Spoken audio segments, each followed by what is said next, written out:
Good morning, everybody. Very warm welcome. Thank you for coming on this Sunday morning and coming for this session. And we're looking forward to a very good conference because we have a very distinguished panel of experts, clinicians, and scientists and policymakers today to tell us about this thalassemia and sickle cell disease. As we all know, that thalassemia and sickle cell disease, which are the hemoglobinopathies, they are the most pressing public health challenges. So they are chronic diseases and they pose a huge health challenge on the society, on the health care, and definitely it is the problem which we all need to put our thoughts together how we can handle it. It is not just the work of the clinician in which we have to cure the person. It is the work of the whole society, which includes the scientists, policymakers, and the clinicians together, so that we can work and we can prevent the birth of the patients who are having these hemoglobinopathies. So our aim today for this meeting is to bridge the clinical science with service delivery and sustainability. And from understanding the diagnostic fallacies in HPLC and the power of prenatal diagnosis to the evolving role of T2 star MRI, endocrine and orthopedic care, and the promise of curative therapies like bone marrow transplant. Today, we are deeply honored to have with us several stalwarts in the field who have shaped national strategies, advanced scientific research, and mentored generations of clinicians. I thank all of you for this meeting, and we'll start. Thank you so much.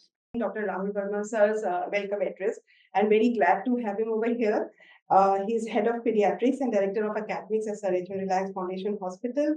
We all know that he's a distinguished pediatrician, educator, and leader who has been instrumental in shaping our hospital's academic vision and clinical excellence. His passion for collaborative, multidisciplinary care and medical education continues to inspire all of us. Welcome, sir. Thank you. Thanks.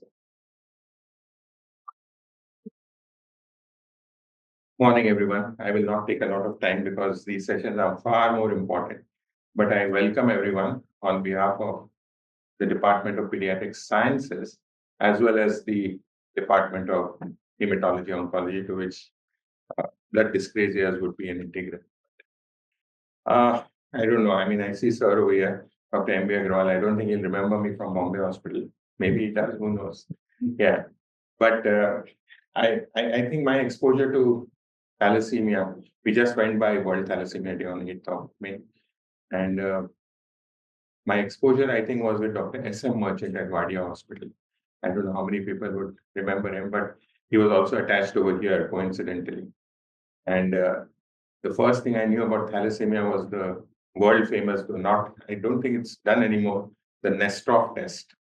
And we used to go down to Ulhasnagar sector 2, 3, 4, and then do this rapid osmotic fragility test to screen for thalassemia, because that was the belt which was, maximal for thalassemia, at least around Mumbai. There are other areas also which are affected, but that's the first memory I do have. And then since then, of course, we moved a long way ahead, and I just heard about CRISPR-Cas technology and its ability, or gene therapy and its ability to try to cure. I think all these facilities are available, but I think we need to be able to develop this further to a point where it is available to each and every person. I think bone marrow transplant is also another one, though a difficult one as far as I remember.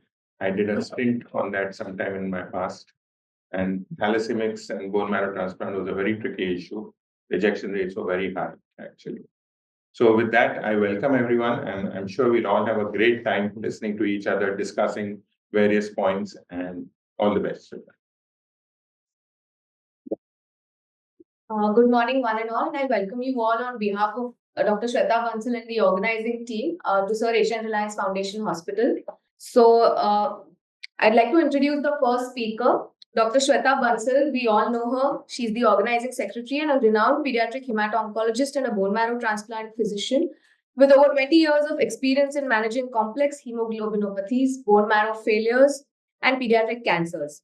She heads the Pediatric Hematology, Oncology and BMT unit at Sir H.N. Reliance Foundation Hospital, Mumbai, where she's pioneered advanced care models for thalassemia, sickle cell disease, and rare blood disorders. Dr. Bansal is deeply involved in advocacy, education, and awareness programs, and has led multiple collaborative initiatives in the field of hemoglobinopathies across India. So her contribution to the field has been vast, and we welcome her on the stage to deliver the first talk. Thank you.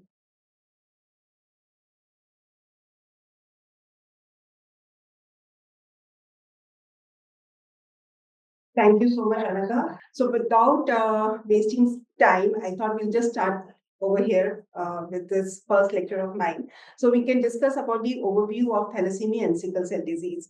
So as you see in this first picture of this thing, most of these patients, they are tied for life. Like they have to receive the blood transfusions, they have to receive the healthcare all throughout their life. They are never free. They have to revisit the hospital again and again. So this is the, I would say, the plight of these people, and we need to work a lot for these patients to have a good quality of life.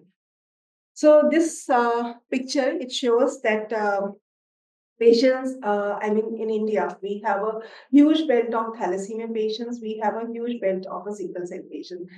Mostly the sickle cell patients we find in central India, and we find more of a thalassemia patients in the northern region.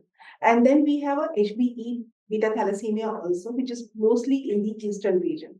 So with this, we can say that in India, we have a high prevalence of hemoglobinopathies, and we have a huge population burden suffering from this disease. So now coming towards the first slide of mine, anybody can guess what is common among these all people other than they are famous? Any guesses? So they are all having a thalassemia trait. So having a thalassemia trait is something which nobody can just tell from their face that you are having a thalassemia trait, because they live a completely normal, comfortable life. But the problem is that when two people who are having a thalassemia minor or trait, they get married, and when the child they don't know also that they are thalassemic trait, and their child is born with thalassemic major, and they start requiring transfusion, is a big shock to the family. So these are the criteria how we diagnose the thalassemia trait. Don't just have a beta thalassemia trait. We have different types of traits like HP leopard trait. We have delta beta thalassemia traits. We have hereditary persistent fetal hemoglobin, and then we have HPS, that is sickle cell trait, T trait, and E trait. And depending upon the HbA2 values, or depending upon the HbF values and variant hemoglobins, we can say whether they are having a trait or not. And it's very, very important to do a HPLC of these patients, which can be a confirmatory diagnosis, but definitely we need to do sometimes the parent HPLC also, and the mutation analysis to finally confirm the diagnosis of these patients. So when we talk about the hemoglobinopathies, it's very important to know actually what is happening to the patients. So we have in a hemoglobin, we have two beta chains and two alpha chains. And these two alpha chains are actually, there are four alpha genes are there. And in the beta chains, there are two beta genes are there. So we will say that the four genes, they come from each of the parent, and two beta genes come from each of the parent. And this is how the inheritance happens.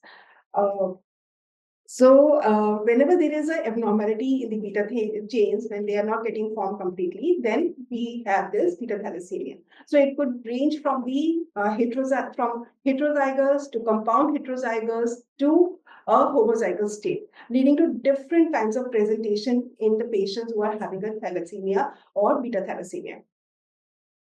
So this is a very simple diagram which shows that both the parents are having a thalassemia trait, and one of the child, which is like 25% of child having a thalassemia major, and 25% is the chance which is having a normal child. Then we are having a 50% of chance that 50% chance of having a thalassemia trait. So these are the numbers which looks very good, but in reality, we don't know which child will having what kind of a chance. So if the patient is having a thalassemia major, and the first born is having a thalassemia major, it is like 100% for that group of, or that set of the parents. So how we diagnose this thalassemia? We diagnose this thalassemia by HPLC and by HP electrophoresis. Electrophoresis is a gel-made method, and HPLC is basically a fully automated machine, easily available now, and it is very, very easy to do this test, and it's not very costly also. The cost of these tests from the government institutes, it could be 100 to 250 rupees, and even in the private institutes, it could be between 500 to 750 rupees. So it is not a very costly test, can be easily done, and it can and if we do this test with this much of cost only, it can prevent a problem, a big problem later on. And as I said, like after the initial diagnosis, we have to confirm by doing the parental bloods and by doing the DNA testing. Yeah, we've spoken about it. Like after the trait, what is there, which is the problem? So we have thalassemia major and thalassemia intermediate. Now we use the word transfusion dependent thalassemia, non-transfusion dependent thalassemia. So what is transfusion dependent thalassemia? It means that the patient requires blood transfusions every month or more frequently. While thalassemia intermediate is that in which the blood dependency is not that much. Patient may or may not require blood transfusion, but if the blood requirement is there, may not be every month, it may be every 3 to 4 months. So it's not like thalassemia, non-transfusion dependent does not require blood completely. So even they may require a blood. And then again, as I said, they may have a heterozygous state as well as a, homozygous state as well as a compound heterozygous state would be there. And the most important thing is that we need to diagnose them with depending upon the fetal hemoglobin. If there is an increased fetal hemoglobin, the more severity of the problem is there. Now, how we can say in the layman language and when we are explaining to the parents whether the child is having a thalassemia major or thalassemia intermediate.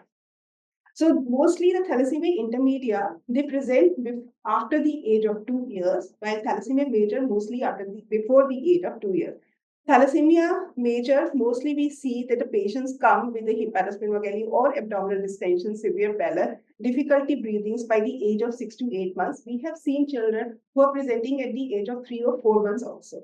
While thalassemia intermediate can present at the age of 2 years, after 2 years, or even 4 years. Now, it's very important to understand the difference between the two, not just from the point of view whether they are transfusion dependent or non-transfusion dependent. The management is also quite different in these patients because their iron deposition is different, their chelation is different, and the complications which they have is also quite different, and the approach of the management also changes whether the patient is a transfusion dependent or non-transfusion dependent.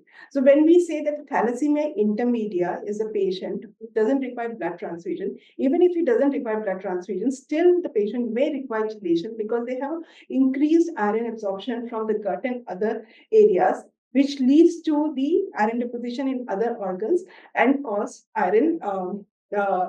hyperferritinemia in these cases, leading to complications in various organs also. So hence, these patients have to monitor differently for the even iron overload. So this is I would say, very alarming picture. We have almost 10,000 thalassemics added every year. And there is one thalassemic which is born every hour. And actually, whenever one thalassemic is born in a society, in a country, or in a state, I would say it's a failure of the healthcare system as well as of the society when we have a thalassemic born, because we are not able to reach each and every person in the country and create awareness so that we can prevent the birth of these children. Now, coming to the complication of thalassemia, we have to understand this is a chronic hypoxic state, and definitely the patients have growth issues, they have a hypersplenism, they have severe anemia, which is a prolonged, and if not supported by blood transfusion, they can have problems, they have bone issues, they have pathological fractures, and many more. So what is the treatment for them? We have to give blood transfusion to these patients, and when we give blood transfusions with every 200 ml of blood, almost 250 milligrams of iron gets into the body. And with the patient, when receive more than 30 transfusions, more than 5 to 6 grams of iron deposition is already there in the body. And hence, we have to do a proper iron chelation for these patients to prevent the complications. So there is a necessary evil, that is a blood transfusion. But to counter the evil of the blood transfusion, we have to do a proper iron chelation for these patients. And where all this iron can deposit, I would say where it won't deposit. It gets deposited in the pituitary gland, thyroid gland, parathyroid gland, heart, liver, pancreas, skin. These patients, they have a hyperpigmentation, and osteoporosis is also there. So all these patients, they have a huge issues because not only because of the blood transfusion, lack of blood transfusion, but also because of the thyroid. So this is the volume, time, frequency of the blood transfusion which we need to give to these patients, mostly 15 to 20 ml per kg. Older children, we require 1 to 2 units, transfuse over 2 to 3 hours, should not hang for more than 3 hours. We always tell the residents also, we need not to warm the blood, and we don't give diuretics while giving a blood transfusion to thalassemic because they are on chronic transfusion therapy and they don't require any lessons. So hence, when we are doing the blood transfusion, monitoring of these patients are also very important. And we are doing the blood transfusions, iron chelation, monitoring of complications, especially when the patient crosses the age of 8 years, is very, very important, which we are going to talk about with various lectures in the conference. And bone marrow transplant is the cure. We have not reached the gene therapy. Gene therapy is not on board for next 5 years, I would say, for thalassemia. So bone marrow transplantation is the only cure. And nowadays, when we are having a thalassemia patient and not telling them about the bone marrow transplant is not the complete management which we are giving to the patient. And definitely because of the chronic issues, these require a lot of psychological support as well. So this is the thalassemia curve. It shows almost overall survival of 92% in these patients. And they live as a normal person post-transplant. So why not to advise or offer them this option? Now coming to the sickle cell disease, sickle, as we all know, the name sickle, so they have a deformed shape of the RBCs. And what happens in this? In the thalassemia, we had a complete beta chains absence or derangement is there. Over here, there is only one amino acid which gets replaced.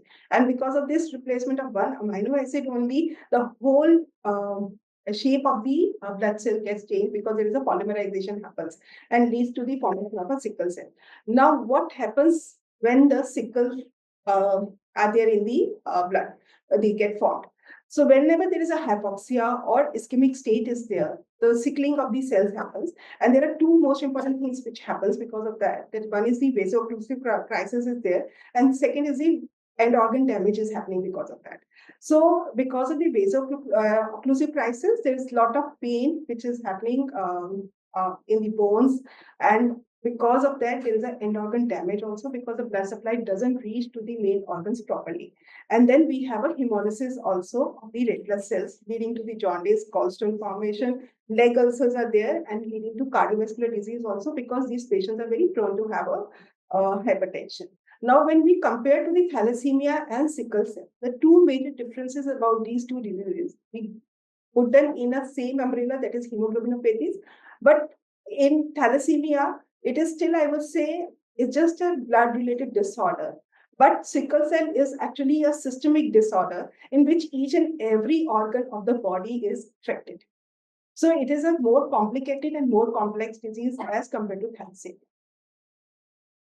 So this is the inheritance pattern. We all know that if the father is having a sickle cell disease, the patients and the mother is normal, then there is a chance of having a normal children with thalassemia trait patients. But if both mother and father is having a thalassemia, then sickle cell, then all children are going to have a sickle cell. If mother is trait and father is sickle cell disease, then they have a 50% chance of having a sickle cell disease patients. So when we can see that, I mean, this is a diagnosis, how we diagnose just by looking at the peripheral smears, the diagnosis can be made in these patients. HPLC is easy. We see an abnormal HB variant over there, and then there is a sickling is there. So there are a lot of complications. There are few drugs which have come in the market, but none have shown any promises in treating the complications of the sickle cell disease. We are still having this hydroxyurea only and L-glutamine, which actually are very humble drugs, but they work best for the sickle cell disease. Other drugs like voxelotor and clenazumab, they came with a lot of promise, but they haven't shown good results in these patients. So we are still relying on hydroxyurea and L-glutamine, and hydroxyurea should be started in the sickle cell disease as early as possible so that they have less vaso-occlusive crisis and they have less end organ damage. So curative therapy for these patients again is an option. We don't As compared to thalassemia patients, we don't transplant all the sickle cell patients, because in thalassemia, each and every patient should be transplanted, irrespective of whatever the patient presentation is there. But in sickle cell disease, only those who are having a more complications, like they are having a vaso-occlusive crisis, they are having a stroke, and there are other issues, then they can be properly assessed and they can do the transplant. These patients, they have much more complications during the transplant as compared to thalassemia. That's why we always price these patients in a very different way as compared to thalassemia patients for the transplant. So gene therapy, again, since it is as I explained, it is a monogenic gene disorder. So CRISPR therapy and gene therapy works much better in sickle cell disease. It has been used in Western countries, not available in India yet. It has been successful in majority of the patients in which it has been given, but there are certain other complications which have come, especially the increased incidence of malignancy has been seen in those patients who have undergone gene therapy. It could be because of the lentivirus which has been used to introduce or to do the correction of the gene, or maybe because of some other reason. It is still under investigation. And second thing is that there is a CRISPR technique is also coming in, which may definitely will be working much better in this sickle cell disease with less complications. These are the various treatments. As I said, many things are coming and maybe this thing, but still I would say hydroxyurea L-glutamine is the major treatment which we are working on this. So sickle cell disease is an inherited blood disorder which is found in African, Arabian, and Indian origin patients, and it is a monogenic disorder. Majority of the symptoms are pain, episodes, swelling of fingers, anemia, frequent infections, stroke, and organ damage. And supportive care and disease-modifying drugs help, but gene therapy and transplant is the curative option. So this is, as I said, when we are treating these diseases, the most important thing is creating awareness and screening for these diseases. And there is a huge effort from the government side also to get the guidelines how we should screen these patients. So we have different screening guidelines for different patients from 0 to 6 weeks, 6 weeks to 6 years, 6 to 18 years, and more than 18 years. So we can, for all these patients, they can go through HPLC and we can detect whether the patients are having a sickle cell disease or having a trait and accordingly manage them. With this, I would just say thank you. And if any questions, this is the final questions.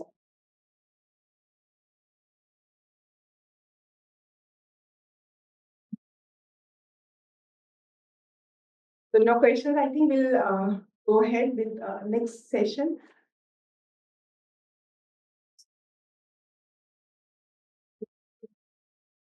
Proceeding ahead with our program, for the next session, I'd like to call chairpersons Dr. Archana Wajifdar, who is in charge of the hematology lab at Sir H.N. Reliance Foundation Hospital. And I would also like to call Dr. Sunil Karande, who is a senior pediatrician in Central Mumbai. Please, you can have a seat.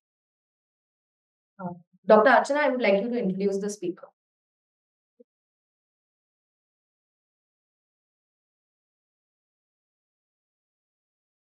Good morning, everybody.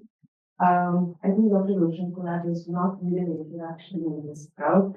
However, she's a former scientist and lecturer in charge at ICMR, and she's head of the Department of Genetics till 2015. She has significant contributions in red cell disorder, hemoglobinopathies, enzymopathies, and many publications. Several ovations and awards. Some recent ones was the Shanika Ovation of ICMR, Women Scientist Award of OPPI, J. Parikh Ovation, H.M. Bhatia Ovation at ICMR, and she's a Living Legend Award of MFG as well. She's a contributor to the guidelines on hemoglobinopathies in India of NHFW, which we do refer to very often.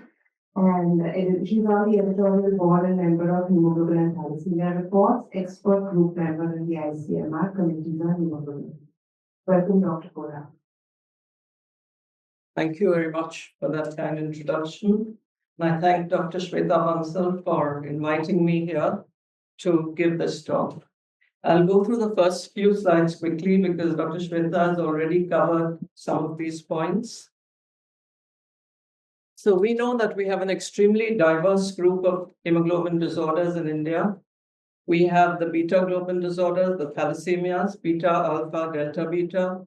We have sickle cell disease, sickle cell anemia, sickle beta thalassemia, and sickle hemoglobin D disease, co-inheritance of different abnormalities with beta thalassemia. We have hereditary persistence of fetal hemoglobin, and now we know we have a lot of rare and novel hemoglobin variants. So hemoglobinopathies as a whole is a significant burden in India. We have seen already in the last talk the prevalence. Beta thalassemia varies from 1 to 17%. Average is about 3 to 4%, translating to more than 40 million carriers. Sickle mainly in the scheduled tribes and scheduled castes, and hemoglobin E in the Northeast and in West Bengal. Registries are only now being developed. We don't have updated registries, so we have estimated numbers. So the estimated annual births for beta thalassemias are 10 to 15%, and for sickle cell disease is much higher, at about 37,000 to 42,000. And the estimates of patients in the country are almost similar, from 100,000 to 150,000. We know that there are many castes where the prevalence is much higher than normal, but now we also know that there are tribal groups where earlier only they were screened for sickle cell, but there are many tribes in South Gujarat, Odisha, Assam, where the prevalence of thalassemia is also very high. And majority of the tribes have not been screened for thalassemia. So because sickle is also very high, the possibility of sickle beta thalassemia in tribal populations is very high. So we need a precise documentation to confirm a suspected diagnosis, to explain a hematological abnormality. It could be anemia, microcytosis, polycythemia, cyanosis. And then, of course, to identify carriers who are generally asymptomatic and couples at risk for prevention programs. To identify a defect in the pre-symptomatic phase, that is mainly neonatal screening for sickle cell disease. But if you're using HPLC for that, you will also identify the homozygous beta thalassemias, who could then be followed up. So you don't wait till they become severely anemic and come to you. And also the parents can be counseled for subsequent pregnancies. And last, of course, many of the variants, the uncommon variants, are co-inherited with the beta thalassemias. So to detect and characterize them, you need a whole battery of investigations, starting, of course, with clinical evaluation and history. It's important to know the age, the ethnic origin, transfusion history. If it's a lady, the pregnancy history. If there's any history of drugs, for example, hydroxyurea and sickle cell disease, which will alter the fetal hemoglobin levels. And then you have to go on to looking at the peripheral smear and the red cell indices, do the retic count. Iron studies are important. And then you will go to estimating A2, F, and other variants. Sickle and solubility tests are mainly done only in tribal populations now for large-scale screening. But as a backup after HPLC, they are sometimes important. And if you're suspecting an unstable hemoglobin, you would go and do the heat or isopropanol stability test. And if there's congenital cyanosis, you can look for one of the M variants. There are several described from India by looking at the absorbance spectra, and you will see that there is a shift to lower wavelengths. And ultimately, you would still need DNA analysis for some of the confirmations. So these molecular techniques are going to be covered in the next talk in detail, but just to say that allele-specific PCR, the ARMS technique, and reverse dot blot are mainly for point mutations. The gap PCR we use for the common 619 deletion we see in India. Multiplex PCR is important for alpha thalassemias because you can detect 8 alpha gene deletions in one multiplex PCR. And the MLPA is mainly to detect delta beta thalassemia and HPFH. And then if you can't identify the mutations, you go to Sanger sequencing. And some people directly want to go to next-gen sequencing, but that may not always be required for a regular diagnosis. So while you're diagnosing the heterozygotes and homozygotes or compound heterozygotes, there are many genetic interactions which you might need to look at. While most of the heterozygotes are asymptomatic, A few might present as a thalassemia intermedia, and sometimes you need to look for co-inheritance of triplicated alpha genes, either 5 alpha or 6 alpha. And for the severe homozygotes or compound heterozygotes, majority of them, as we saw in the last talk, they will all be transfusion dependent, but you have the non-transfusion dependent group where you could have inheritance of a mild beta plus mutation, co-inheritance of alpha thalassemia, co-inheritance of a high fetal hemoglobin determinant. And also some cases of hemoglobin H disease will present as a non-transfusion dependent thalassemia. So we come to the technologies for hemoglobin analysis. Cellulose acetate was used earlier. Now, mainly it is used as a backup after HPLC. Sometimes when you have variants coming in the same window, you need to separate them by cellulose acetate, and you have automated systems for this. Isoelectric focusing has not been used much in India. It's been used in the West mainly for newborn screening. And most centers have been using cation exchange HPLC because it has been around since many years when it was first introduced in 1983. So there's a lot of experience gathered on this. And later on, there's capillary electrophoresis, which can also be used on its own or in conjunction with HPLC. So there are some attractive features of HPLC. You do get a sort of a precise quantitation at most times of A2 and F. Sometimes there can be problems. You know from the mobilities or the retention times, which are more or less constant and reproducible. And many studies have shown the precision and linearity of the machine. We have a library of a large number of variants, which are helpful for diagnosis. Many ethnic groups in India have been studied. And just looking at the shape of the peak also sometimes gives you some clue to the diagnosis. But you often have to combine it with other methods to reach at a definitive identification. So here are the retention times of the hemoglobin windows which come up in relation to some of the hemoglobin beta and alpha chain variants. So hemoglobin H and BARTs, they come up right at the start of the chromatogram before integration starts. So they are not identified as H and BARTs, they just come up as two small peaks. And the first hemoglobin to be identified by integration is hemoglobin F. And then you have the A window, the A2 window, D Punjab window, S window, and C window. And there are two other windows, P2 and P3. P2 is where you have the glycated hemoglobin, the A1C, which comes up. And sometimes the fetal hemoglobin is very high. Then it moves and it might be recorded as P2. In the P3, usually there are many variants which elute out in that window. And also if you're running a sample which has been stored for some time and then you run it, then you will get an increased P3 peak. In the A2 window, there are several hemoglobins which co-elute and they need to be differentiated. So also in the S and C window. So HPLC also has its limitations. One has to be careful, particularly the borderline A2 values, which need confirmation. You could get falsely increased A2 in the presence of hemoglobin S and falsely reduced A2 in the presence of D Punjab. E, D, RAN, and Lepore co-elute with A2, and some other rarer variants also, like hemoglobin G, Koshata, and some others, which also come out in the A2 window.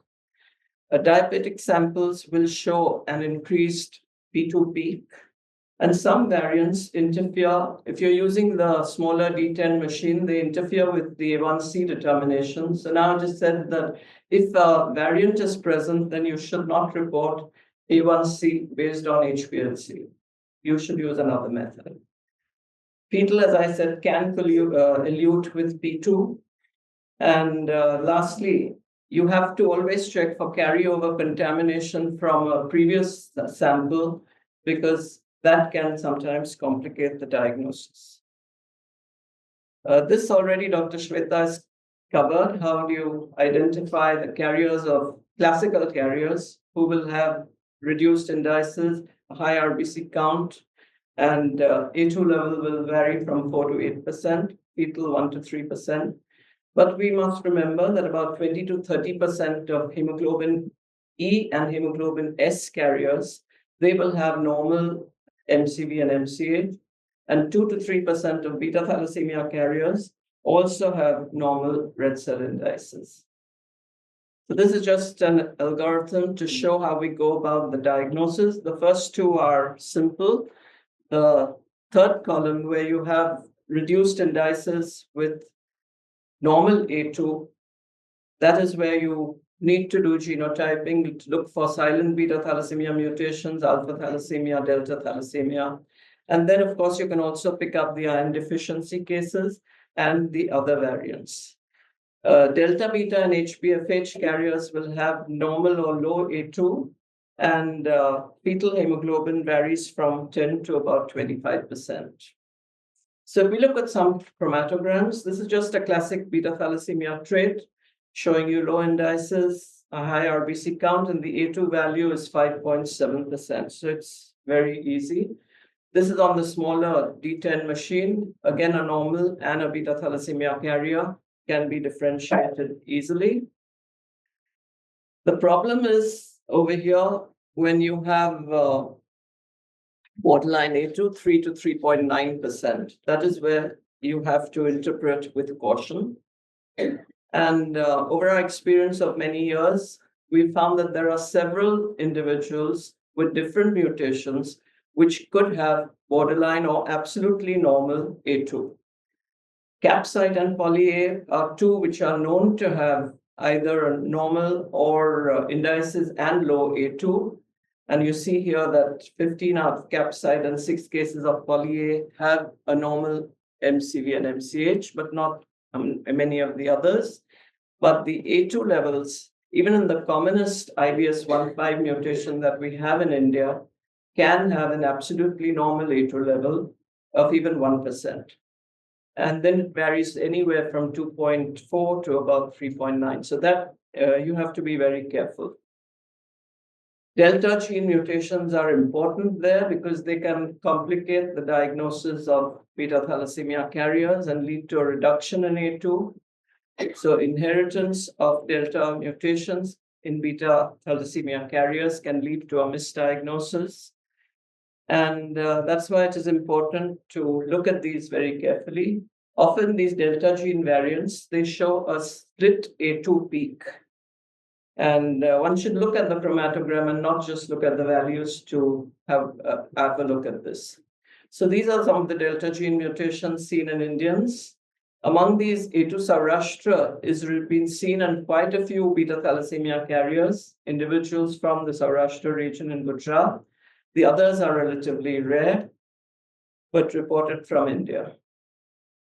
And this is an example of A2 St. George. You can see where the arrow is that there is a split in the A2 peak, with the result that on the value is reported as A2 1%. But because you're seeing a split in the A2 peak, you should think of a co-inheritance of beta and delta thalassemia also. And this is again a case of a normal, the commonest mutation, IVS15, with a delta gene mutation at codon 81. The homozygotes, again, untransfused ones, can be picked up easily on HPLC. It's a 10-month-old child, fetal hemoglobin of 98.1%. As I mentioned earlier, fetal can sometimes be picked up as P2, but that's why you have to correlate the clinical picture, the presentation, and maybe you'll have to repeat the HPLC once again. Hemoglobin E trait will come up as A2. Usually A2 values are not more than about 9%, and here you have 26%. So in E, the values are anywhere from 20 to about 30%. So that will be picked up easily. And this is a E beta thalassemia. Again, A2 is 76.7 and fetal 17.1%. E beta thalassemia and E lepor, which is relatively rare, they have very similar chromatograms on HPLC. So often doing the parental studies are important to avoid a misdiagnosis. So these are the three hemoglobins which elute in the common ones, which elute in the A2 window, E trait, D Iran trait, and Laporte trait. So D Iran trait will have a much higher percentage than E. Usually it's more than 40%. And hemoglobin Laporte trait is much lower, 10 to 14%, and it has a characteristic hump in the A2 peak. So looking at the chromatogram, you can suspect it is Laporte. And you can also go back and do capillary electrophoresis, because there you can differentiate E and A2, and A2 can be quantitated even in the presence of hemoglobin E. There are variants which elute in the sickle window, and these two chromatograms look identical, but the left one, the solubility test is positive, but the right one, it's negative. So in the right one, sequencing was done, and it showed two mutations in the beta globin gene, one at beta 9 and the other one at beta 121, which is hemoglobin D Punjab. So this is a new variant, hemoglobin D Agri. And later on, this D Agri has been found to be quite common in the Agri population in India. Then we have hemoglobin Q. Hemoglobin Q is an alpha chain variant, and it can be, by looking at the chromatogram, you can identify Q. It comes as a sharp spike at about 4.76 minutes. This is on the left is the variant classic, on the right is the D10. So it's picked up on all the machines. And we see often on cases of Q trait and Q beta thalassemia also among Punjabis, Sindhis, and Lohanas. And lastly, we come to the alpha thalassemias. They are prevalent, but not a significant burden, because we usually have a single alpha gene deletion in India. And although the prevalence is quite high, 3 to 23% in different caste groups and 17 to 97% in tribes, some tribes in Gujarat, every individual has an alpha gene deletion. And then triplicated alpha genes are seen in about 1 to 2% of people, either 5 alpha or sometimes even 6 alpha. A few cases of hemoglobin H disease have been reported, either deletions are more common, of course, but you also see non-deletional alpha thalassemia. And this is one example of hemoglobin H disease due to homozygosity for a non-deletional variant. It's called hemoglobin Salash. And this is a 6-year-old female with repeated episodes of jaundice, hemolysis, high retic count of 30%, no transfusions, and she had hepatosplenomegaly. You can see the two sharp peaks on HPLC at the start of the chromatogram, which would help you to suspect. To do the heat stability test, it's positive, and on electrophoresis, you'll get a fast-moving band. So this turned out to be homozygous for non-deletional hemoglobin H disease. And lastly, as I said, we have about 63 novel and rare beta and alpha variants have been reported in India, and beta ones are the most common.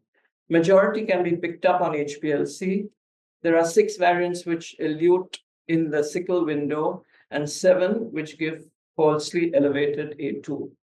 So all of these have been documented in the recent Atlas of Hemoglobinopathies that we brought out, which also shows the prevalence of all the hemoglobinopathies state-wise, district-wise, both beta, alpha, delta, all the hemoglobins. And some of these variants are clinically significant because they can cause hemolytic anemia, cyanosis, erythrocytosis, hemoglobin instability, and can be co-inherited with beta thalassemias. So an accurate diagnosis is important for the clinician to manage the patients. It's important for counseling, to avoid a misdiagnosis during prenatal diagnosis, and also to enable the family to understand and then take an informed decision. Thank you.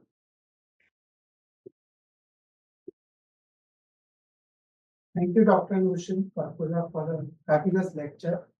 It's mind-boggling, this new technology. I invite questions from the audience. Yes, sir. So I could speak up, or I'm not very good at speaking up. Okay, thanks. So I always love Dr. Roshan's presentations because they are so They're in depth and they cover all the nuances. Thalassemia sickle cell. I think the challenge is that we have a lot of, there's no lack of information and knowledge at tertiary care level for patients who already have been diagnosed or are suspected and end up in hospitals and urban centers. But the problem is how best at a public health level, I know this isn't your area specifically, but at public health level, how can IAP, FOGSI, all these organizations work together to improve prenatal care and to integrate hemoglobinopathy screening into prenatal care? Because we can't do it in isolation. There isn't prenatal care or universal prenatal care. Hemoglobinopathy will continue to see I mean, Cyprus did it, but they're a very small country. We have a huge population. It's much harder, but there must be a roadmap forward. Thank you. We hope that, like the sickle elimination program started by the government, thalassemia will also taken up as a national program soon. Continuing what Dr. Vikram, I mean, the most important thing which we are facing is universal screening. So with your experience, what do you think, like, what are the major roadblocks, like, for the universal screening to get applicable? Major is awareness generation. I think that is the most important, and acceptability of screening, and not wanting to reveal the carrier status. That is one of the major problems even after screening. So that has to change. Do you think that we should have counselors also trained once we have this kind of screening? And we should not only have the medical officers who are just doing the screening, but we should have counselors also who have a proper training counsel for them, so that they don't get completely upset also and prevent the further information dissemination in their families. Counseling forms a major part. It's not just screening, or counselors play a major role both in screening and in prevention, both programs.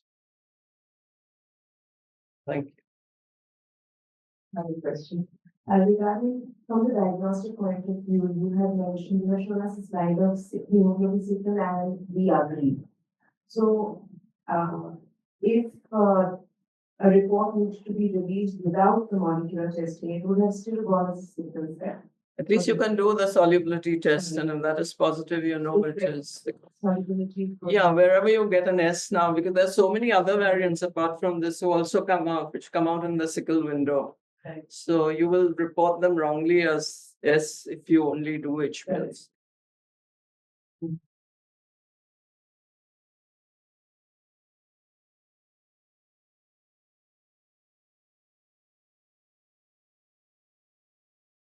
Thank you, Dr. Roshan ma'am, for the wonderful lecture. I'd like to thank the chairpersons for their valuable inputs as well. For the next lecture, I'd like to call chairpersons Dr. Fauzan Vora, who's a senior pediatrician in central Mumbai. Would like to call him to chair the session. And Dr. Mamta Muranjan, who is the head of genetics at KEM Hospital. So, welcome, ma'am. Welcome, sir. I'd like you to introduce the speaker, please.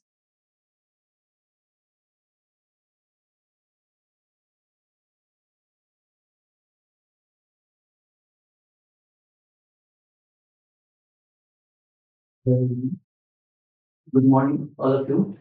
It's my privilege to introduce the speaker, Ms. Pallavi Thakkar. She's a technical expert in the Department of Hematogenetics, ICMR, National Institute of Immunohematology, Mumbai. Ms. Pallavi Thakkar is an experienced molecular diagnostic expert with over 2 decades of experience in the diagnosis and prenatal screening of hemoglobinopathies.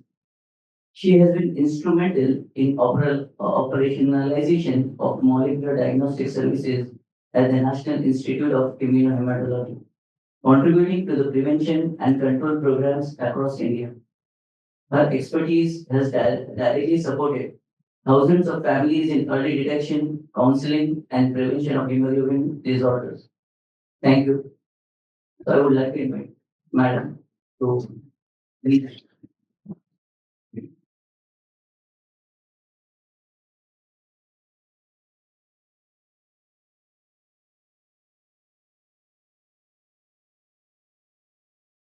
you, sir, for the invitation. Good morning, all. Today I'll presenting presentation on molecular PND in hemoglobinopathies. So we all know what is hemoglobinopathies.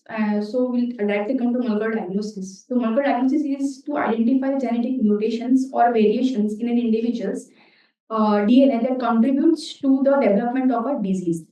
So these diagnostic tests are highly sensitive and specific as compared to other diagnostic methods. So why there is a need for molecular diagnosis for hemoglobinopathies? So first is to diagnose uncertain cases. So we have some unusual cases with unusual presentations like thalassemia intermedia. So for all those cases, we should be knowing that what all mutations are there, or what all combinations are there in those cases, which is leading to the intermediate phenotype. For genetic counseling, we should be knowing the correct diagnosis, which mutation is present, so that we can explain the nature and prognosis of the disease and treatment available for the same. This will also help us to estimate the genetic risk of having affected babies and need for prenatal diagnosis. And this will ultimately support an individual to make the right decision. For PND, the molecular diagnosis is important to check which mutation, parental mutation is present in the fetus, and based on the presence and absence of those parental mutation, we can diagnose the fetus as affected or unaffected. So there are different techniques which are available for molecular diagnosis of hemoglobinopathies. Each technique has some advantage and disadvantage. So as ma'am told you, or Roshan ma'am, that gap PCR and MLPA PCR generally used to detect the large deletions in beta globin or any globin chains, but it will not be able to detect the single base pair substitution mutation. A specific methodology like ARM, CRDV, PCR, RFLP could be used to detect the mutation, but it is less useful when ethnically diverse populations are there. Sanger sequencing is the best current method for characterizing globin gene variant and permutation, but it is labor intensive and not used for detecting large deletions. Pyrosequencing is again the rapid and easy to perform method, but it will only read short DNA fragments and the expertise will be required to perform the analysis. NGS has a potential which will characterize all the mutation deletions throughout the globin genes, but it should have a dedicated personnel, specific expertise in bioinformatic analysis, and it has a high cost. HRMA is the other technique which is rapid sensitive, but technically it is more difficult to design the sample or design the test. Real-time PCR, it allows identification quantitatively, but it requires specific expertise as well as the high cost. So one should have more than one technique actually for confirmation of diagnosis when it comes to prenatal diagnosis. So this is schematic representation of the different beta globin gene and alpha globin gene mutations present among the on the gene at various position. In beta thalassemia, we generally have a point mutation and we have very less deletion mutation. Whereas in alpha thalassemia, we have a large deletion. Deletional mutations are more common as compared to non-deletional one. And this spectrum of these mutations varies significantly by the ethnic group and geographic region. So these are the different mutations and the type, because based on where the mutation is lying, they will affect the production of the beta globin gene. Some mutations are mild, some mutations are severe. So the promoter gene mutation and parasite mutation are mild in nature, so they just reduce the production. But whereas other mutations such as nonsense mutation, French mutation, large deletion mutation, that will completely there will not be any production of beta globin gene. Similarly, with alpha globin gene mutations, one gene deletion, two gene deletion, and non-deletion mutations are milder in nature, whereas two gene deletion in cis form, they are severe in nature. So, depending on the type of mutation present, the severity of the disease will vary. So, this is our work published in 2018. So, this is actually 15 years experience of a referral center.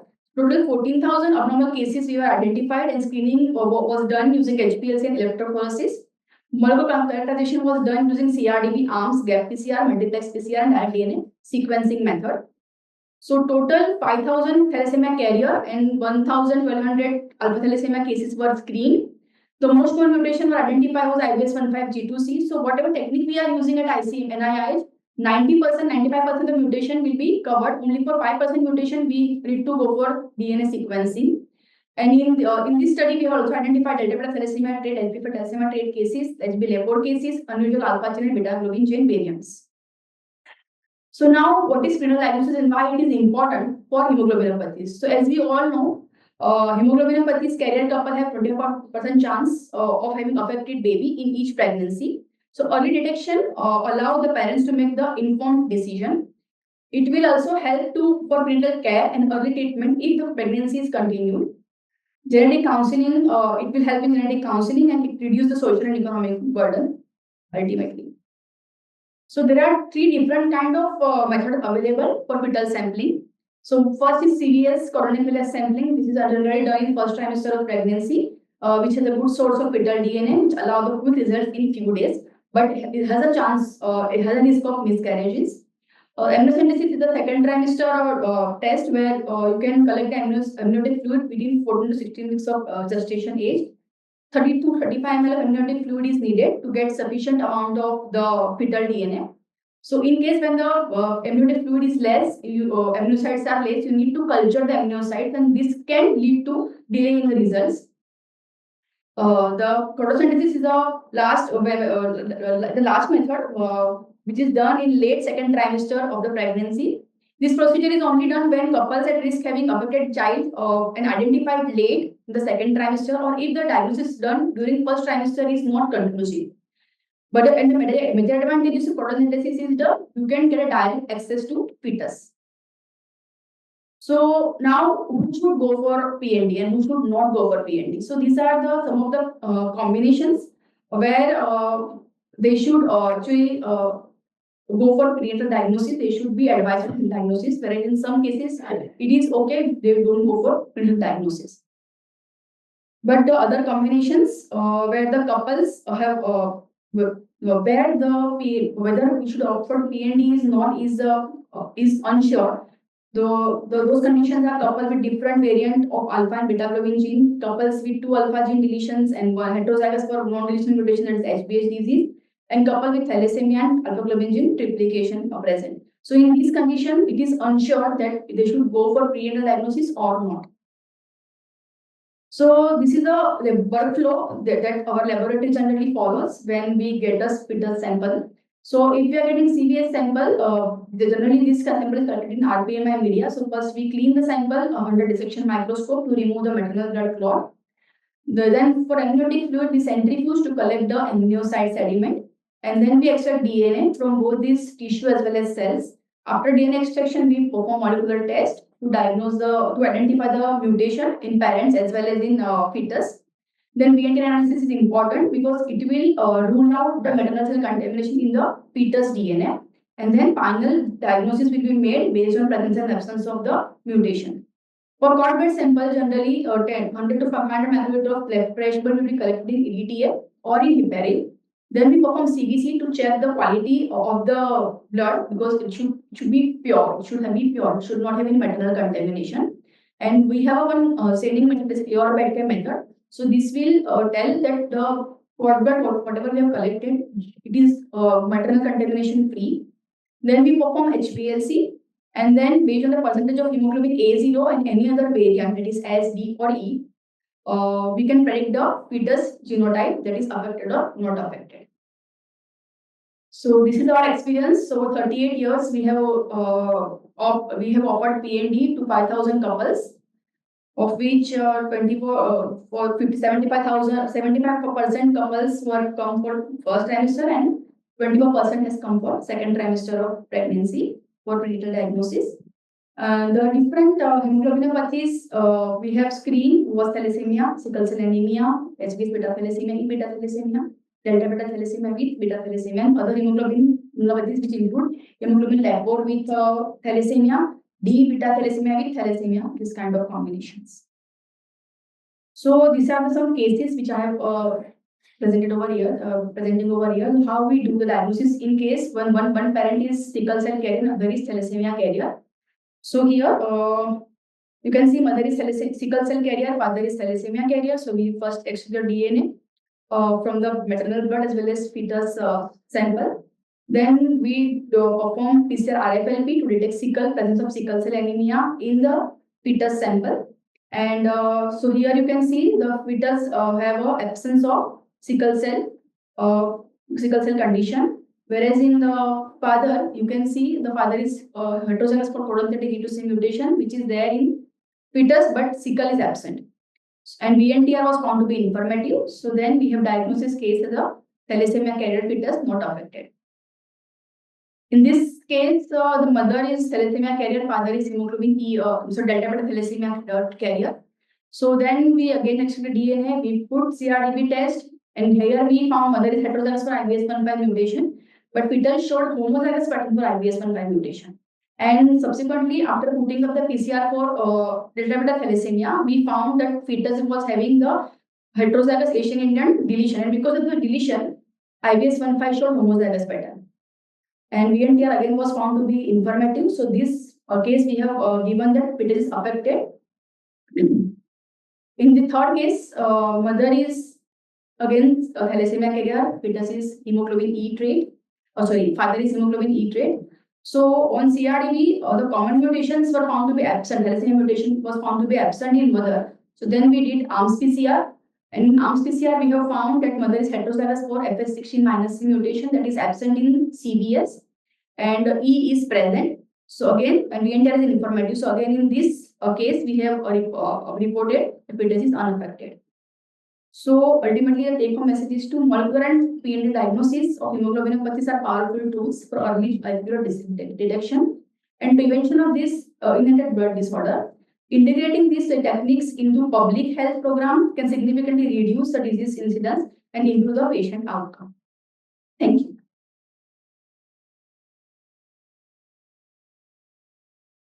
Thank you, Pallavi. You have covered a very important topic in the overall management of thalassemia in a very simple manner, very easy to understand. We take questions from the audience.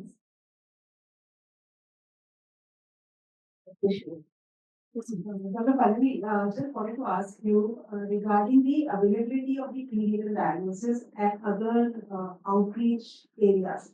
See, the patients who are coming to Mumbai and they're able to come to KM hospital can be done, like, but in the outskirts of Maharashtra, is it available in various centers or they have to come over here? No, ma'am, now it is available. So Nagpur, they have started in some centers.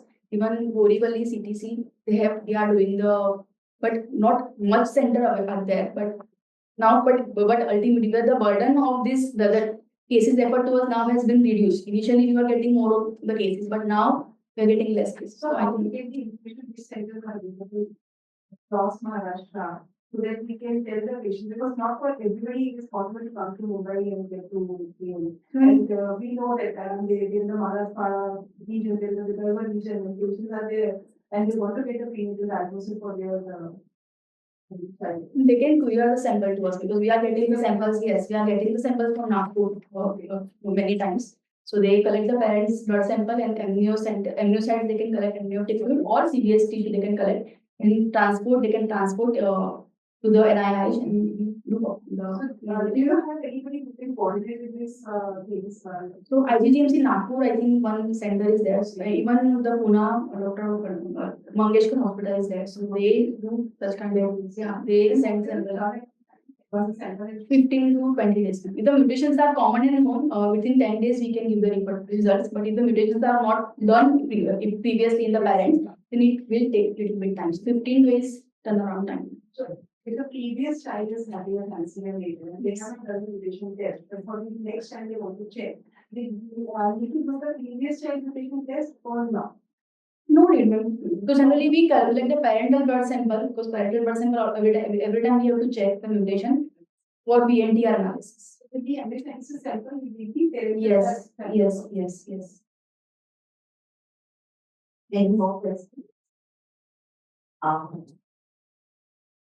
I have comment. Yes. And two questions. So one, I think nowadays every child with thalassemia must have a molecular study. I think most would agree. And the question is, first question, nowadays, many of the overall the trend is to move towards non-invasive prenatal testing by doing molecular studies on cell-free DNA. Yes, ma'am. So, or even pre-implantation genetic diagnostics, terminating pregnancies may not be acceptable to many people. So what is your view on these two technologies which are now trending in the prenatal diagnostic environment? So, ma'am, NIPT actually we are only standardizing actually we are at our center. But for autosomal recessive disorder, it is quite difficult because both the parents carry the same mutation. But when the mutations are different, yes, NIPT would be the useful tool. At least you can say the father mutation is absent. So then they can continue the pregnancy. There is no need to go for invasive procedure in those cases. And for PGD, implanted genetic, ma'am, that but I don't know. But sometime we are getting the cases that the baby's IVF baby is there, but and they come to us for the prenatal diagnosis also, ma'am. Sometime, but in some center or maybe many IVF center, if the donor and recipient donor sperm donor are different, they have not done and they have not screened the donor for HPLC for thalassemia, and then they have got the major baby. Though the parents are normal, they have got a major baby because the donor was thalassemia minor. I think that is a very important message, considering the fact that the carrier rate in India overall is so high. It would be very hazardous if you're doing all the IVF and procedures, expensive procedures, not to screen the donor. Nowadays, we find donors for any IVF couple. They are testing NGS for the entire 20,000 genes. So it is ridiculous that you're testing by NGS a whole lot of rare exotic disorders, but not testing the donor for thalassemia. And the second question was, Dr. Roshan, and you also said from your work at the National Institute of Immunohematology that there are certain mutations which are common for thalassemia. Now here again, the world overall is moving to a newborn screening with a panel of molecular, using molecular technology, NGS, for a panel of common mutations. So how would that work in moving to using a panel for newborn screening? Because HPLC has some limitations there. So, ma'am, we have actually 5 to 6 mutations, which are 90% of the population will get covered if we are screening only those mutations. So that we can include in the panel. And some mutations are region specific or the caste specific. So if you are doing the community screening or caste specific screening, then you need to include those mutations in the particular panel. So is that something that can be incorporated in the public health system in the country? Because this seems to be a burning topic. I remember when I was a MD student in KEL, Dr. Kola and her team had started initiating the screening for public health screening for thalassemia, and yet today the country has not adopted, or I think not moving anywhere towards implementing. But yet it's a huge economic burden on the healthcare system and the government, because thalassemia screening is not yet incorporated in the public health system.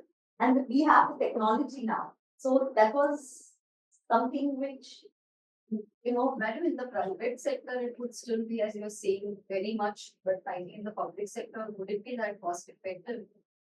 It is a universal screening and incorporating this kind of molecular test as a new, I think we are a little I think the issue is it is cost effective. If you look at the cost of treating a thalassemia child over 20, 30, 40 years, there's no question it's cost effective. The challenge is how best to implement it at the ground level, where there are multiple competing priorities in healthcare. I think this is always the challenge. You talk to childhood cancer people, we are always up against about screening for childhood cancer.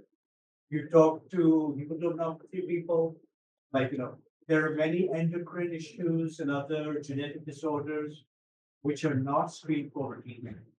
I mean, knitting it all together, that requires a very strong platform at the federal level, at the national level, to kind of try to implement.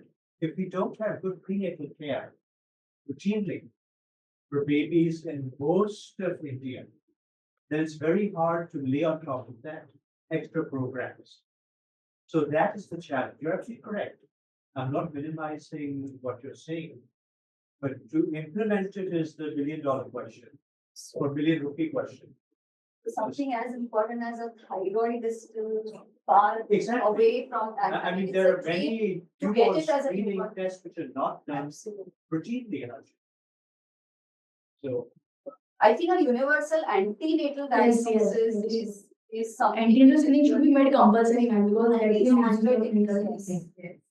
That should be, I think, Yeah. and we can start off with a small step right from Yes. here and into the region and into the Mumbai district and the MMR. And I think a universal antenatal screening is something that we can probably start doing. It should be compulsory, ma'am. Compulsory. The way we have HIV, blood group being compulsory, the way they should be doing the thalassemia screening for antenatal women. So we conclude that, hoping that all the influencers in the hematology group work towards this goal. People love to talk and post a lot. The problem is actually getting it to happen. Like, that's the big challenge. But it will happen. Thanks to the hard work of everybody. Thank you very much. Thank you for the session. Thank you. Thank you for the wonderful presentation. Thank you, chairpersons, for chairing this session, and thank you, Ms. Pallavi, for this wonderful talk. And definitely, we know that prevention of thalassemia is key. So, moving ahead, I'd like to invite Dr. Shweta Bansal for further proceedings.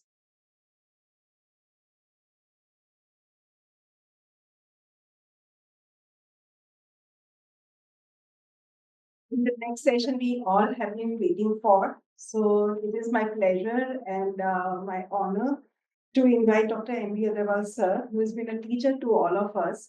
And I would say like every hematologist in the country actually has been groomed by him. When I started my career in hemato-oncology, he was the person who asked me to come sit in the conferences, speak, be as a chairperson, as a speaker, and there I learned how we have to present ourselves. So it is my privilege to call Dr. Dr. M.B. Agarwal sir. He's a senior consultant hematologist. He's an academician. And I would say he's a trailblazer who has contributed immensely to the understanding and management of hematological disorders in India. With decades of dedication to clinical care, research, and medical education, he has mentored generations of hematologists and continues to inspire with his commitment to evidence-based and compassionate care. He has been instrumental in promoting awareness and structured management of hemoglobinopathies across the country. And his meetings, his CMEs, in which he calls everybody, all the stakeholders for the dedicated thalassemia meetings, are worth attending. And his work has significantly influenced the public health policy in this space. Sir, we would like to invite you for your.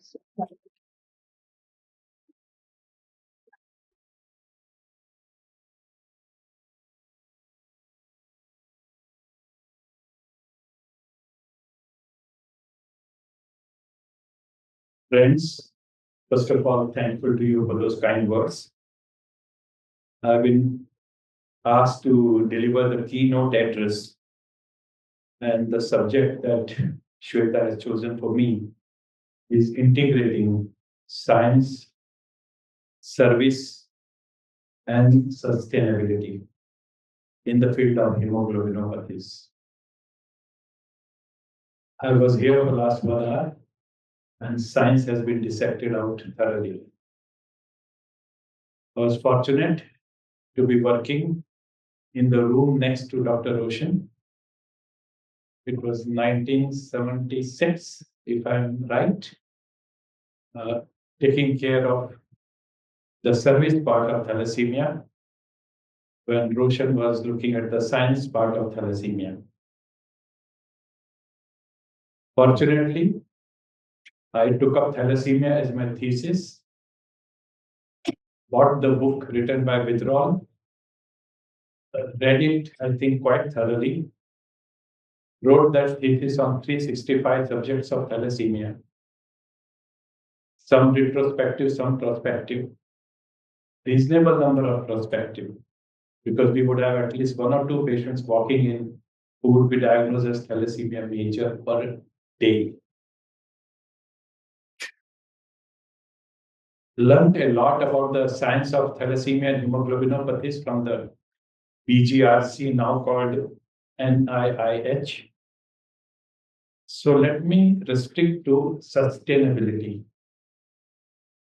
I think that's a big problem.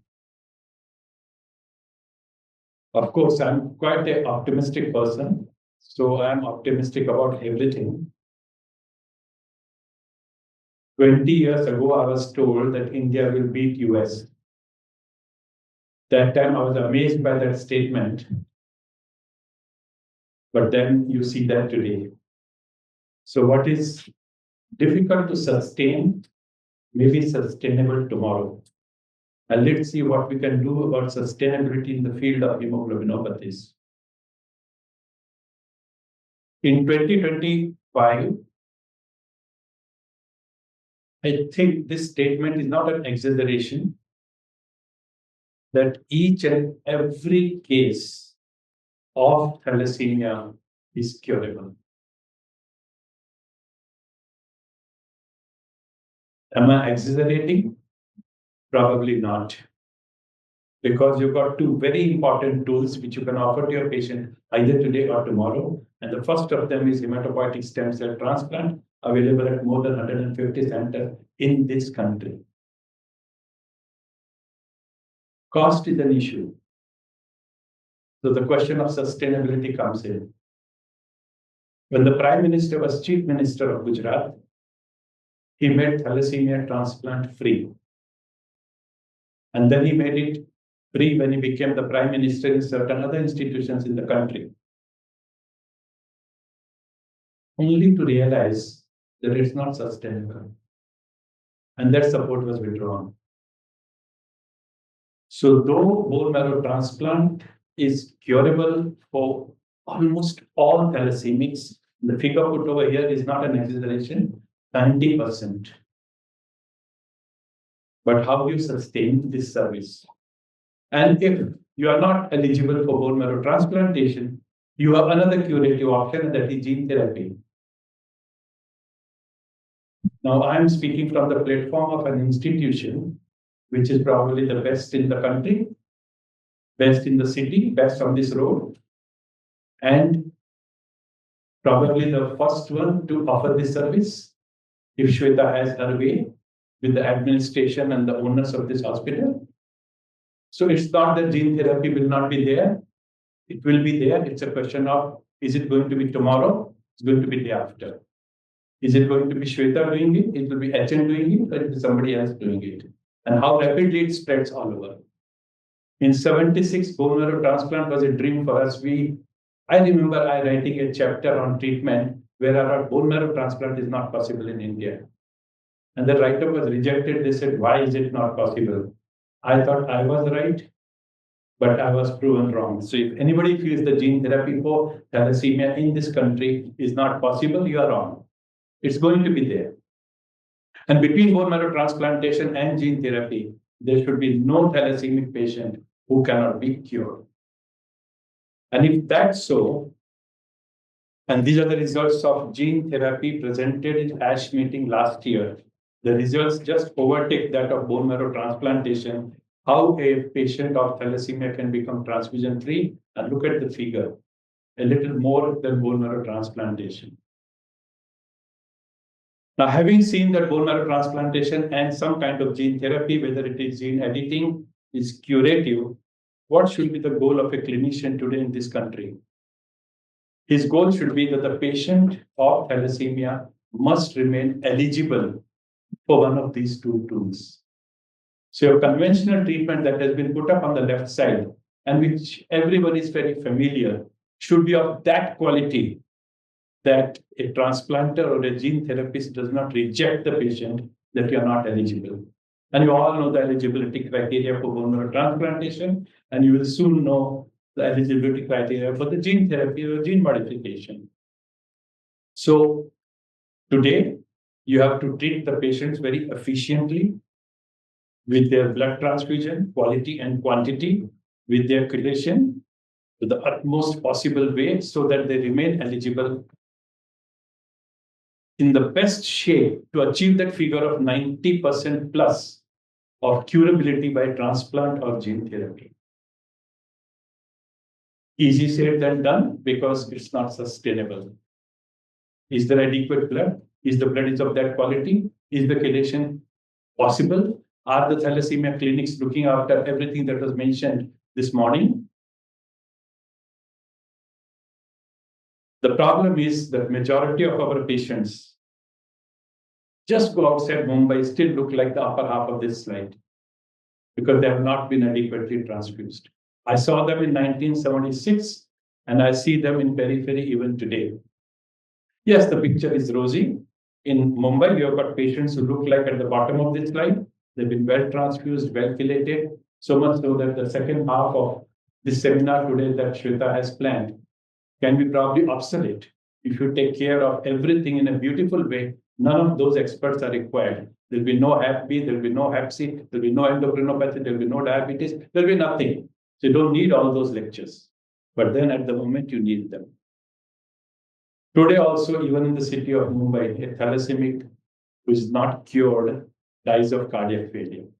There are many modalities of treatment, but this is one which was, although totally preventable, but has not been happening, and you just helplessly watch them at the age of 30s and 40s dying of their cardiac arrhythmias or cardiac failure and so on. So, we discussed genomics, and it was mentioned that we know all about it. Yes, courtesy people like Roshan, we know all about it. A lot of hard work has gone in understanding the thalassemia genomics in this country, and that's why we know it today. The clinical practice, again, a lot of hard work has gone on in improving the clinical practice of thalassemia in this country, and therefore today you have patients who are reasonably well managed for Shweta or somebody to transplant them or them to remain eligible for gene therapy. The medical treatment of thalassemia is impossible. It's not sustainable. And the reason for that is today, he takes a chelator. Tomorrow, he takes insulin. Day after, he takes a thyroid hormone. The next day, he takes almost whole endocrinopathy to his body, including growth hormone and vitamin D and calcium and bisphosphonates and so on. A prescription can run into 2 pages. This is not sustainable. So polypharmacy becomes essential for a grown-up thalassemic, and therefore they need to be cured. They cannot be treated medically for a long time or the whole of their life. TIF has published guidelines for treating thalassemia. And probably even a postgraduate student in hematology reads this from page 1 to page last and is asked in the exam and writes that out. The moment he enters the practice, he realizes that those TIF guidelines are for the books. It's not possible to do them in practice, and therefore you get all those results of ill-treated thalassemics and from same token sickle cell disease patients. Other day we were talking about who in the sickle should be transplanted and who not, because for thalassemia there is no dialogue. And it appeared that a physician in India, on an average, sees 0 sickle cell disease patients. What does that mean? They're not getting born, they're getting born. But they are dying before they can reach the adult physician. So if that's the situation of clinical care of a sickle cell disease in this country, then do you choose a patient to be cured? Do you select a patient, or probably everybody should be transplanted? We don't talk about gender disparity. Look at the figures of transplants done in thalassemia in India, and you'll see how vitiated the results are towards the male sex. Gender discrepancy does not disappear. We don't talk about psychological disturbances. Other day, I had a couple who came for some discussion about thalassemia. I said, how is your child, whom I had seen at the age of about 6 months? They looked at each other and they said, we allowed him to go away. It was a bit shocking to me. I said, you allowed him to go away after the discussion that it's a potentially curable disease. Take care of him. He said, yes, we allowed him to go away. You call it euthanasia, you call it whatever you want, but the impact on our mind of the guilt that this child is born because of us was unbearable. So we didn't want to give him the quality of life that we saw around, and we allowed him to go away. Now, probably sitting on this side of the table, you don't realize the guilt complex. You don't realize the psychological problem that they don't have resources to treat that patient or cure that patient or subject him to transplant or go for a gene therapy is a huge issue which we need to understand. We do probably understand, but we don't discuss. The challenges to the families and challenges to the caregiver. If tomorrow you decide to have a floor in this building for thalassemia, probably there will be a lot of staff and the doctors and the caregiver who will have to also visit psychologists and psychiatrists because it can be very depressing. Looking at the problem, looking at the seriousness of the situation, both at the mental and physical health level. We talked about public sector and we talked about the private sector. What's the budget on health in this country? And where does thalassemia feature there? We are still struggling to prevent malaria, waterborne diseases, what to drink, what to eat, what is hygiene. COVID taught us a lot. Probably one day we'll learn about thalassemia. Probably the health minister at the national level and the health minister at the state level have to have a baby with thalassemia major. Then the thalassemia will get the top priority and it will get into the public sector. If it happened for the sickle cell disease, it is because your prime minister was chief minister of a city where sickle was rampant. And he visited a place called Valsad, where the incidence was extremely high, and he got exposed to what the problem of sickle cell disease is. Having seen that it is not sustainable, where do you go then? So you come to this, what you were talking about. Prevention, prevention, and prevention. So that is screening, health education, counseling, and prenatal diagnosis. Look, very simple terms, which I've been hearing from 1976 when I entered hematology. But I heard them, and I'm hearing them today. We have come a long way, no doubt about it.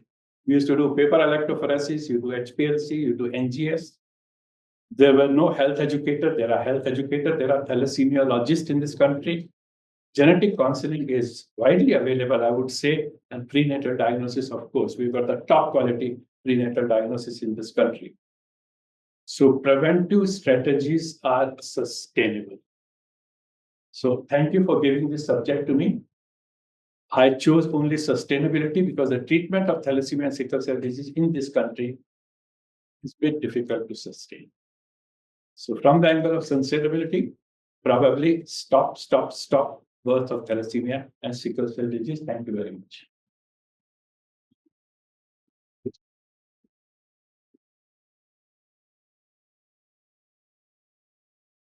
Thank you so much, sir. I mean, this opened our eyes as well as our brain.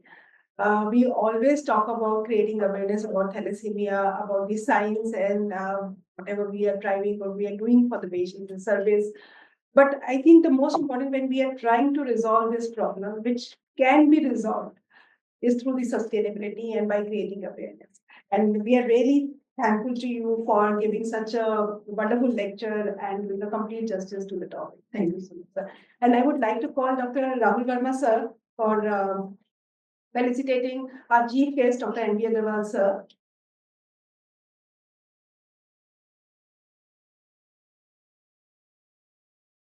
Nehal, madam, also please come on this.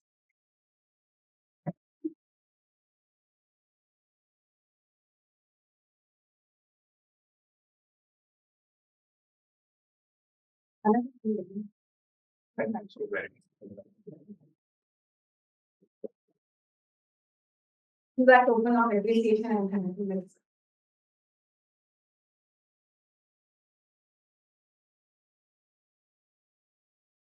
With this, we'll have the small inauguration ceremony. So we can, when the Saraswati Vandana, just to, we'll just see if we are allowed to have the lamp over here because of the fire issues. This one.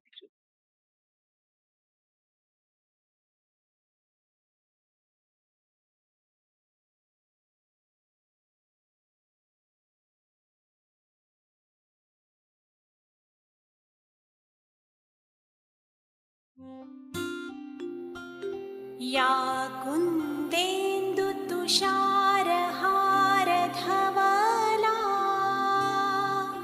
या शुभ्रवस्त्रावृता या वीणावरदण्डमण्डितकरा या श्वेतपद्मासना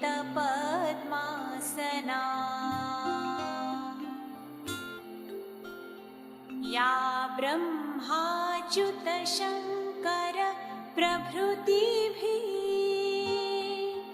देवैः सदा वन्दिता सा मां पातु सरस्वती भगवती निःशेषजाड्यापहा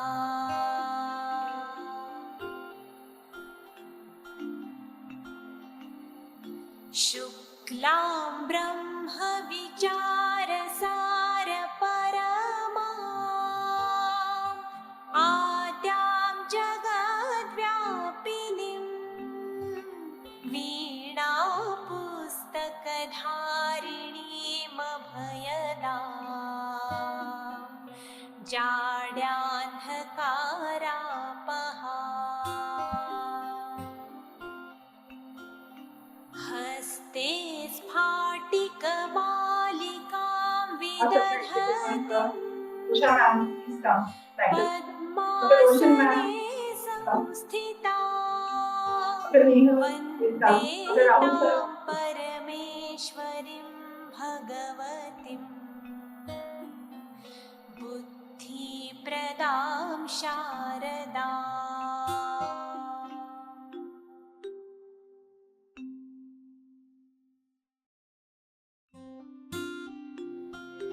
या कुन्देन्दुतुषारहारधवला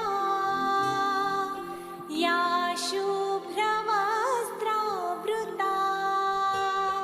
या वीणावरदण्डमण्डितकरा या श्वेतपद्मासना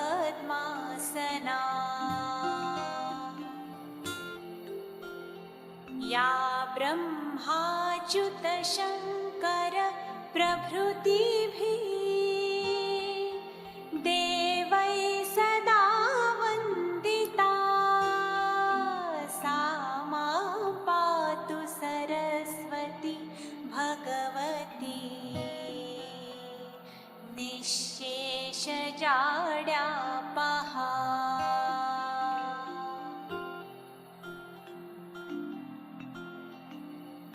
शुक्लां ब्रह्मविचारसारपरमाम् आद्यां जगद्व्यापिनीं वीणापुस्तकधारिणीमभयदाम् जाड्यान्धकारापहा हस्ते स्फाटिकमालिकां विदधतीं पद्मासने संस्थितां वन्दे तां परमेश्वरीं भगवतीं बुद्धिप्रदां शारदाम्. Thank you so much. I think evoking the blessings of Ma Saraswati is always important to grant us knowledge and wisdom at the same time. Now, another important part of our conference, I would like to Asa seniors, and to felicitate Dr. Roshan Kola for her outstanding contributions in the field of thalassemia. And it is really a privilege and honor to have such a stalwart in the field of hemoglobinopathies to be with us today and learn from her directly. And she is one of the most respected researchers in India and worked a lot. If you type a thalassemia in the PubMed or something, majority of the articles which you get from the screen and other data from India, you get madams, the write-ups and her work over there. And she has done landmark advancements in the screening programs, diagnostic standardization, and prenatal prevention strategies that have been implemented across India, particularly in tribal and high-risk populations. And she has authored more than 250 peer-reviewed publications and mentored countless clinicians, scientists, and public health workers, many of whom continue her legacy across the country. And I would like to call ma'am over here on the stage and Dr. M. Agarwal and Dr. Rahul Verma sir to felicitate her and give her the platform.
Sir, would you like to say two words?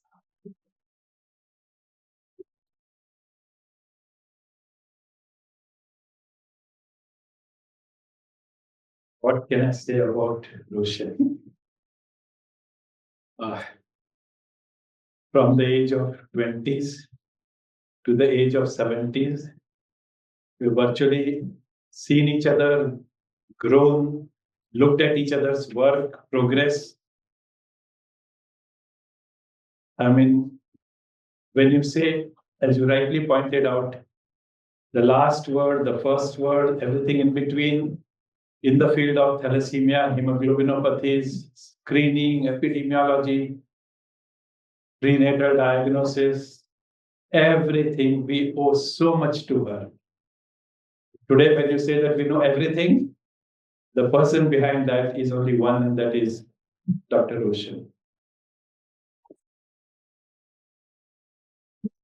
Sitting in the clinic at one place where patients come to you and you treat them is probably so effortless and so easy.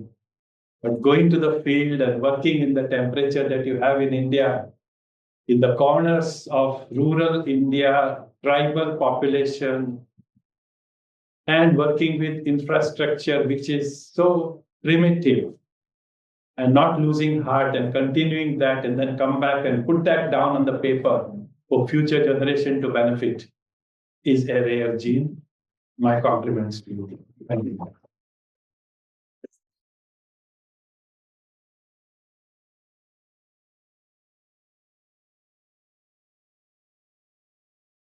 Thank you very much. With this, our first session is completed.